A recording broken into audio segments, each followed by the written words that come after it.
Bertemu lagi dengan kami dari kelas 4 Mu'allim dan Mu'allimat Az-Zahatul Tuhan. Perkenalkan, nama saya Mira Madani dan saya Mutmainah.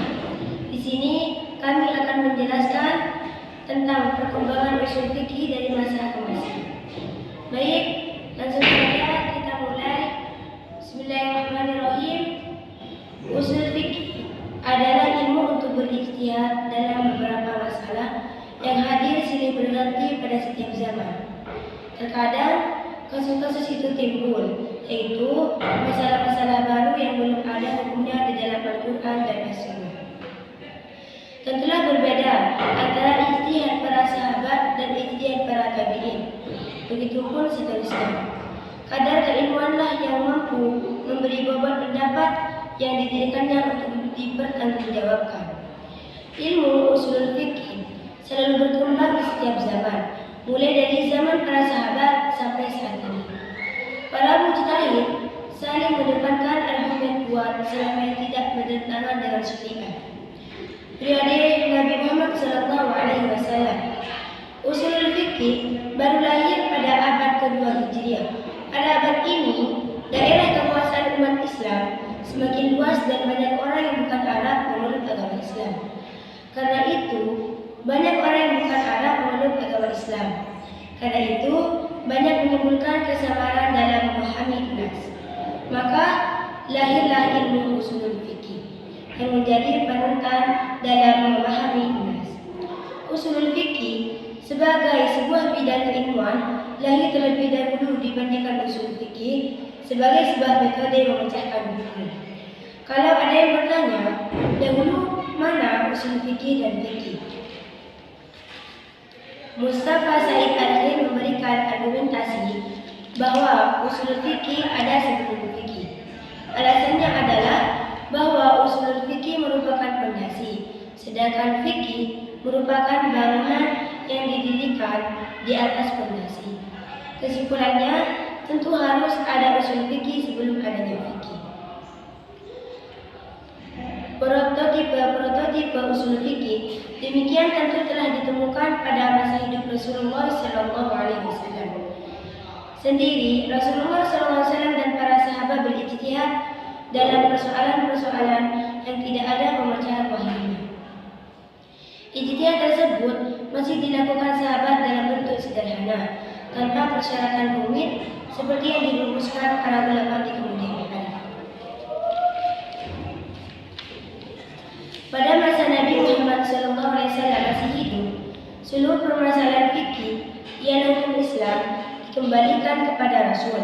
Pada masa ini dapat dikatakan bahwa sumber fikih adalah wahyu Allah Subhanahu wa Ta'ala.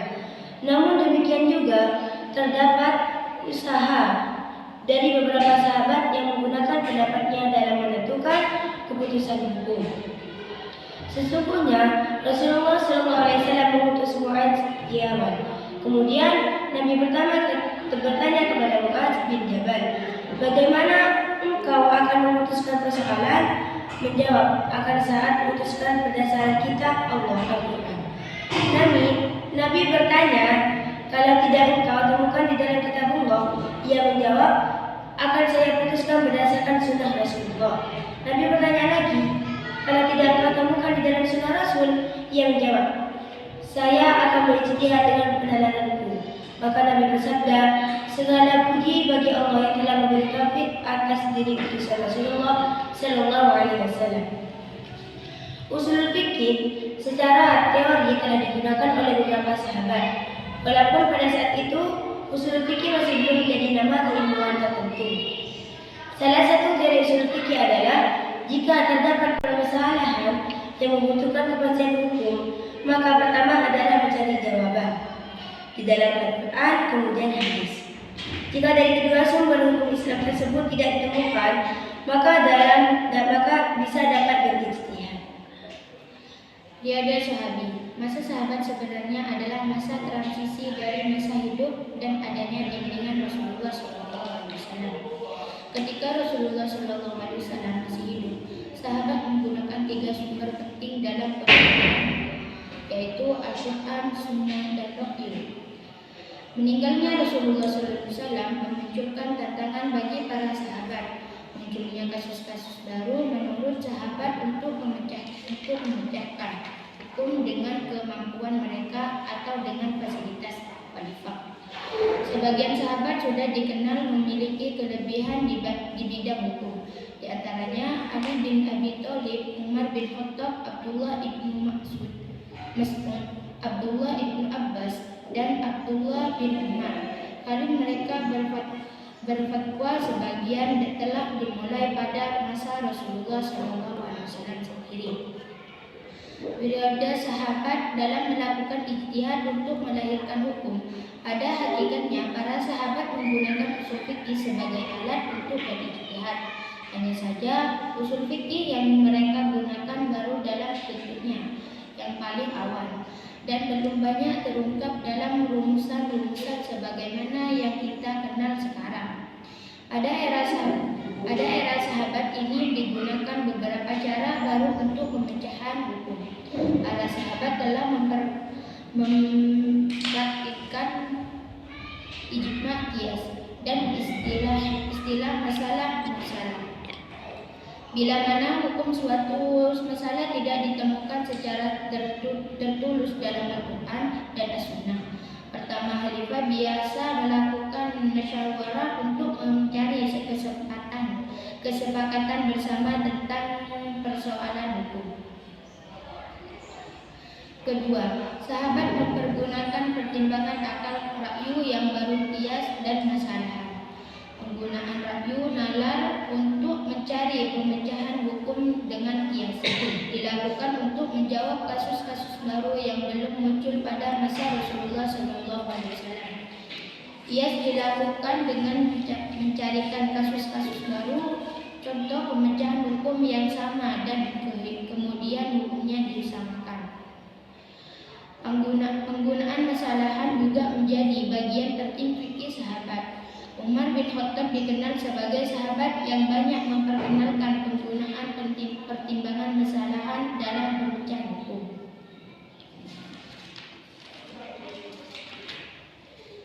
Kata Qur'an dalam ayat di atas memiliki sahabat juga memiliki pandangan berbeda dalam memahami apa yang dimaksud oleh Al-Quran dan Sunnah. Contoh perbedaan pendapat tersebut antara lain dalam kasus pemahaman ayat indah dalam Quran Surah Al-Baqarah ayat 228. Perempuan-perempuan yang ditalak hendaknya menunggu selama 3 bulan. Kata buruk dalam ayat di atas memiliki pengertian ganda yaitu suci dari haid. Abu Bakar, Umar bin Khattab, Ali, Utsman dan Abu Musa al-Asy'ari mengartikan buruk dalam ayat di atas dengan pengertian haid. Sedangkan Aisyah, Zaid bin Sabit dan Ibnu Umar mengartikannya dengan suci. Itu berarti ada perbedaan mengenai persoalan lafal mustarak resmi. Secara umum, sebagaimana pada masa Rasulullah SAW, usul fikih pada era sahabat masih belum menjadi bahan kajian ilmiah. Sahabat memang sering berbeda pandangan dan berargumentasi untuk mengaji persoalan hukum. Pertukaran pikiran yang dilakukan sahabat lebih bersifat praktis untuk menjawab permasalahan. Pembahasan hukum yang dilakukan sahabat masih terbatas pada pemberian fatwa atas pertanyaan atau permasalahan yang muncul. Belum sampai kepada pembahasan kajian hukum Islam kepada masalah metodologi. Pada zaman sahabat dan tabi'in, pengetahuan mereka seperti tentang hukum-hukum yang terdapat dalam Al-Quran dan mengetahui pula sebab-sebab turunnya Al-Quran, serta rahasia syariat dan tujuan karena pergaulan peraturan-peraturan dalam mengambil suatu hukum. Periode mutaqaddimin tabi'in dan tabi'in. Tabi'in adalah generasi setelah sahabat. Pada masa tabi'in, metode istimbah menjadi semakin jelas dan meluas disebabkan bertambah luasnya daerah Islam, sehingga banyak permasalahan baru yang muncul. Banyak para tabi'in hasil didikan para sahabat yang mengkhususkan diri untuk berfatwa dan berijtihad. antara lain Sa'id bin Al-Musayyab di Madinah dan Alqamah Ibnu Al-Qayyas serta Ibrahim An-Nakhai di Iran. Metode istinbat tabi'in umumnya tidak berbeda dengan metode istinbat sahabat. Hanya saja pada masa tabi'in ini muncul dua fenomena penting. Satu, pemalsuan hadis. Dua, perdebatan mengenai penggunaan ra'yu yang munculnya kelompok al-Ra'i dalam kelompok Madinah al-Hadis. Masa tabi'in banyak yang melakukan istinbat dengan berbagai sudut pandang dan akhirnya juga berpengaruhi ke konsekuensi hukum dari suatu masalah. Adapun para ulama Madinah banyak menggunakan hadis-hadis Rasulullah SAW karena mereka dengan mudah melacak Rasulullah SAW di daerah tersebut. Disinilah awal perbedaan dalam mengistimbahkan hukum di kalangan ulama fikih. Akibatnya muncul tiga kelompok ulama, yaitu Madrasah Al-Iraq, Madrasah Al-Kufah, Madrasah Al-Madinah.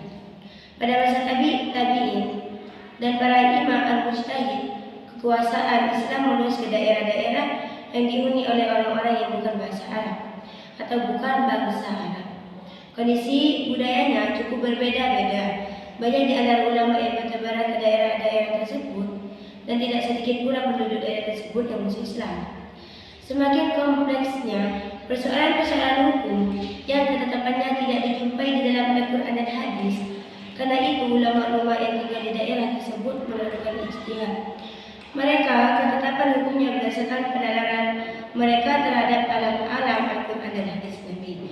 Ditambah pula dengan pengaruh kemajuan ilmu pengetahuan dalam berbagai bidangnya pada masa itu. Kegiatan ijtihad menjadi maju besar. Masa tabi'in. Imam Abu Hanifah yang dikenal dengan sebutan Imam Hanafi bernama asli Abu Hanifah Nu'man bin Tasabit Al-Kufi. Lahir di Irak pada tahun 80 Hijriah 699 Masehi. Pada masa Khalifahan Bani Umayyah. Masa tabi'in. Imam Abu Hanifah yang dikenal dengan sebutan Imam Hanafi bernama asli Abu Hanifah Nu'man bin Tasabit Al-Kufi. Lahir di Irak pada tahun 80 Hijriah 699 Masehi. Pada masa kekhalifahan Bani Umayyah Abdul Malik bin Marwan. Karena salah satu anaknya yang bernama Hanifah. Menurut riwayat lain, ia bergelar Abu Hanifah karena begitu taatnya dalam beribadah kepada Allah. Abu Hanifah adalah seorang mujtahid yang ahli ibadah dalam bidang fikih. Beliau belajar kepada Hamad bin Abu Sulaiman pada awal abad kedua Hijriah dan banyak belajar para ulama-ulama tabi'in seperti Atta bin Abi Rabah dan Nabi Maulana Ibnu Umar.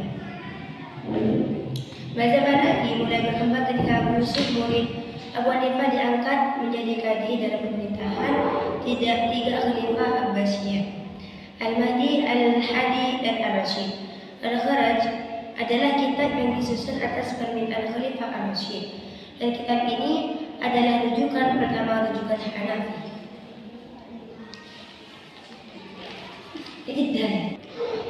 Imam Malik, nama lengkap beliau adalah Malik bin Anas bin Malik bin Abi Amr Al-Shabahi Al-Rabi Al-Yamani. Beliau dilahirkan tahun 93 Hijriah 789 Masehi, 712 Masehi di kota Madinah dan meninggal tahun 1779 Masehi sampai 789 Masehi. Sistematika sumber hukum atau istinbat Imam Malik pada dasarnya ia tidak menulis secara sistematis, akan tetapi atau mazhabnya mengusung sistematika Imam Malik sebagaimana terlihat dalam kitabnya Al-Mudarrab sebagai berikut. Sesungguhnya manhaj sistematika sumber hukum atau istinbat Imam Malik pada dasarnya ia tidak menulis secara sistematis, akan tetapi muridnya atau mazhabnya menyusun sistematik Imam Malik sebagaimana terlihat dalam iktibatnya dalam kitabnya Al-Mudarraq sebagai berikut. Sesungguhnya madhab imam dan ahli hijrah pertama, ia mengambil kitabullah. Jika tidak ditemukan dalam kitabullah, ia mengambil as-sunnah. Kategori as-sunnah menurutnya hadis-hadis Nabi dan fatwa-fatwa sahabat. Baik, mungkin cukup sekian presentasi dari saya. Kurang lebihnya saya minta maaf. Wassalamualaikum warahmatullahi wabarakatuh.